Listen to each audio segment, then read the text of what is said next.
Shocking twist in 90-Day Fiancé. Gino's accident leaves Jasmine heartbroken. Hello friends, welcome to my channel. I hope you are well.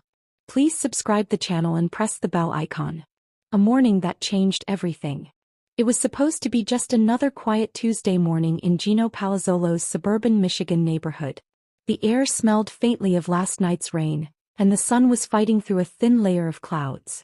Gino had woken up earlier than usual, partly because Jasmine Pineda had insisted the night before that they needed to talk about something serious once he came back from his errands. Jasmine was still curled up in bed when Gino walked into the kitchen, his signature baseball cap already on his head. He glanced at her through the doorway and smiled softly. For all their fights, and they had plenty, there was still something in the way she looked at him that made him want to be better. "You want coffee before I go?" Gino asked, fumbling with the coffee maker. Yes, Jasmine mumbled from the bedroom, her voice muffled by the pillow. "Extra sweet, please." As the coffee brewed, Gino grabbed his car keys. He was planning to stop by the grocery store, then pick up some documents at the post office. It wasn't a big outing, but in their world even small trips seemed to become part of their ongoing saga. What he didn't know was that within an hour, the errands would be the least of his worries. The main road out of the neighborhood was still slick from the rain. Gino's old Ford SUV hummed along at a steady pace. He was thinking about Jasmine's request for a serious talk later, wondering if it meant more drama about their living arrangements or maybe, just maybe, talk about kids again. As he approached an intersection, the light was green. He eased forward and then it happened. From his left, a pickup truck barreled through a red light, its tires screeching against the wet pavement. Gino barely had time to register the danger before the front of the truck slammed into the driver's side of his SUV with a deafening crunch of metal. The world became a blur of sound and motion, glass shattering, the sickening twist of steel, the sharp jolt as his head hit the side window. When everything stopped moving, there was silence, broken only by the hiss of the engine and the faint, irregular beeping of the dashboard. Gino blinked slowly, disoriented. Pain shot through his left arm and side. His airbag had deployed, its acrid smell filling the car. Somewhere in the background, voices were shouting. A woman's voice called out, "Someone call 911." Back at their apartment, Jasmine was in the middle of doing her makeup. She had been half preparing for the serious talk she'd planned with Gino later, trying to look her best, even if it was going to be about something difficult. Her phone buzzed on the nightstand. She picked it up, expecting it to be Gino asking if she needed anything from the store. Instead, it was an unfamiliar number. "Hello," Jasmine said cautiously. "Is this Miss Pineda?" a calm but urgent male voice asked. "I'm calling from St. Mary's Hospital. Your fiancé, Gino Palazzolo, has been in a car accident. He's stable, but you should come right away." Jasmine's lipstick fell from her hand, rolling across the floor. "What? No, she stammered. Her heart was pounding so hard she could barely hear the man's instructions about where to go. "Is he okay?" "Is he?" "He's conscious, but we're still assessing his injuries," the voice replied. "Please get here as soon as you can." Jasmine didn't remember grabbing her coat or shoes. She just knew she was suddenly outside, fumbling with her car keys, her hands shaking so badly she could barely get the door open. When Jasmine arrived at the hospital, she ran through the automatic doors like her life depended on it. The antiseptic smell hit her, along with the low murmur of voices and the beeping of medical machines from distant rooms. "I'm here for Gino Palazzolo," she told the receptionist breathlessly. The nurse led her down a hallway, her heels clattering against the tile. Jasmine's stomach churned with every step. When she finally saw him lying in a hospital bed with an IV in his arm and a brace around his neck, she broke. "Oh my God, Gino," she whispered, tears spilling down her cheeks. She rushed to his side, clutching his hand. He gave her a weak smile. "Hey, you're here." "Of course I'm here. What happened?" "Guy ran a red light, hit me hard. They say I got some bruised ribs, maybe a fracture. My arm's messed up too." Jasmine's tears fell faster. "I was so scared. I thought..." She couldn't finish the sentence. "I'm okay, babe," Gino murmured. "A little banged up, but I'm still here." The doctors explained that Gino would need several weeks of recovery. His arm had a hairline fracture and his ribs would be painful for a while. They were lucky, it could have been so much worse. But for Jasmine, the accident changed everything. Seeing Gino so vulnerable, so human, stripped away much of the anger she'd been holding on to lately. The petty fights, the jealous outbursts, the endless suspicion, they suddenly seemed so small compared to the possibility of losing him. That night, when they were finally alone in the hospital room, Jasmine climbed into the chair beside his bed. She took his hand again, her voice soft but firm. "No more stupid fights, Gino. Life is too short." He squeezed her hand weakly. "Agreed. Let's just try to be happy." For once, there was no sarcasm, no tension. Just two people who had been given a second chance and knew it. Attitude, Horn Finch and Aliyia de Batista's post-wedding getaway on 90 Day Fiancé didn't go as planned, and it revealed cracks in their relationship. Sean is a 61-year-old hairstylist from West Hollywood, California, first appeared on 90 Day Fiancé, Love in Paradise, Season 4. He has worked extensively in television and film, including projects like Victorious, The Voice, and multiple MTV VMAs.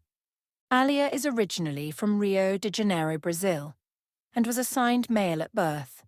Aliyia began her transition during their relationship. They met online in 2020 and bonded during the COVID-19 pandemic. In 90 Day Fiancé Season 11, Aliyia moved to the US on a KT1 visa in April 2024 and joined Sean in Los Angeles.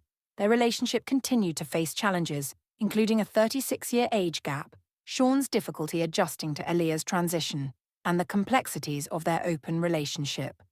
Amid the veiled tension and the events that unfolded on the tell-all, some shocking truths about Sean and Aliyya's relationship came to the surface. Sean tried to brush off the fact that he went on a honeymoon without Aliyia when quizzed about it at the tell-all by Sean Robinson. Sean added, "I didn't actually," but was corrected by his friend Jackie, who said, "You literally went on your own honeymoon by yourself." Aliyia shared that Sean had left her all by herself for a month. He admitted that he told Aliyia he was going to Florida to meet a childhood friend. "You went on like a little mini vacation by yourself." Sean eventually left the country and went to the Dominican Republic. He accepted he was selfish and he didn't take Aliyia because he was holding a grudge for months. He was still not over Aliyia making a disaster out of their wedding day. Sean and Aliyya's sex life was also affected by Sean's resentment towards his new wife.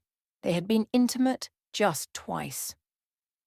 When 90 Day Fiancé's Aliyia arrived nearly 2 hours late to their wedding ceremony, Sean was visibly frustrated.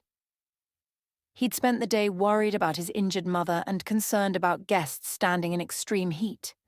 In his confessional, he admitted he felt disrespected, and that the delay felt selfish, sparking tension before the wedding even began. Sean's irritation surged during the reception toast. When his friend Stacey invited him, Sean sarcastically thanked Aliyia for finally showing up, refusing to stand and delivering a cutting remark, underscoring how deeply upset he was at being kept waiting. The next morning, the couple slept in separate rooms. Sean confronted Aliyia, questioning why she didn't contact him about being late or check on his mother's condition. He told her that the delay hurt him more than the ceremony itself, as it showed a lack of respect for his family and their guests. Sean admitted that if his feelings of being taken for granted continued, his ability to maintain love would be compromised. Aliyia apologized, calling the delay disappointing and revealing she'd felt frozen inside. Their wedding day drama raised concerns about the foundation of their relationship. Sha and Aliyia struggled to redefine their open relationship before marriage. Sean and Aliyia revealed during Love in Paradise, Season 4, that they were in an open relationship, a setup maintained even after Aliyia moved to Brazil and later to the US with a K-1 visa. The decision stemmed from the couple's long-distance challenges and Sean's need for male companionship. Aliyia emphasized that their relationship structure remained the same despite the change in proximity. Upon reuniting in the US during Season 11, the topic resurfaced as Aliyia pushed to close the open relationship. Sean hesitated, acknowledging his uncertainty about transitioning to a traditional monogamous dynamic. He said he would miss being with men if Aliyia fully transitioned into a woman. Aliyia, however, expressed that she expected monogamy once living together, underscoring a growing conflict between their expectations. As they prepared for marriage, Sean requested that Aliyia undergo an at-home HIV test, citing STD concerns linked to their open arrangement. He also shared his fear of repeating mistakes from his previous marriage, further complicating plans. Meanwhile, Aliyia revealed she intended to stop seeing others once living together, highlighting a shift in her expectations that left Sean feeling unsure and pressured. This ongoing tension impacted their dynamics significantly. Sean floated the idea of a prenup, worried about the future of their relationship if Aliyya's plans changed. He admitted he didn't know how to navigate an open marriage if Aliyia fully transitioned. Aliyia reacted with disappointment, describing his uncertainty and the prenup talk as adding pressure to their wedding day and immigration process. Sean claims he loves Aliyia.